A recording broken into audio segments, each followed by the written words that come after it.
Nous allons à Thouars où le Conseil des prud'hommes se penchait sur BRM Mobilier. Ce constructeur de meubles ciblé il y a 5 ans par une arnaque au faux président a été contraint à la faillite, laissant 44 salariés sur le carreau. 26 d'entre eux demandent des dommages et intérêts à la suite de leur licenciement. Une audience dépaysée à la mairie de Thouars pour permettre le respect des règles de distanciation physique. Retour sur cette affaire avec Alain Darigrand et Luc Barré. Une audience des prud'hommes dans une salle des mariages. Un paradoxe pour ces ex-salariés de BRM Mobilier à Bressuire. Ils sont ici pour demander justice à la suite de leur licenciement il y a 5 ans. Une séparation brutale et précipitée, selon leur avocate. Ils ont été pris un peu au dépourvu à la suite des événements et les choses se sont accélérées effectivement. Et c'est toujours très difficile, surtout dans la conjoncture, de retrouver un travail.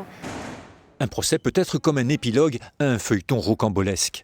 Tout démarre en 2015. Une collaboratrice de BRM Mobilier usurpe l'identité de son directeur et détourne 1,6 million d'euros. 6 mois plus tard, l'entreprise ruinée dépose le bilan. 44 salariés sont licenciés. À l'époque, c'est l'incompréhension. On avait de l'activité, il y avait de quoi travailler jusqu'à la fin de l'année. Donc forcément, on a l'impression d'être dans un film. Et voilà, je pense que tout le monde est dans le même état d'esprit aujourd'hui et c'est difficile. Aujourd'hui, 26 des ex-salariés demandent des comptes à Mécacite, la maison mère de leur ancien employeur.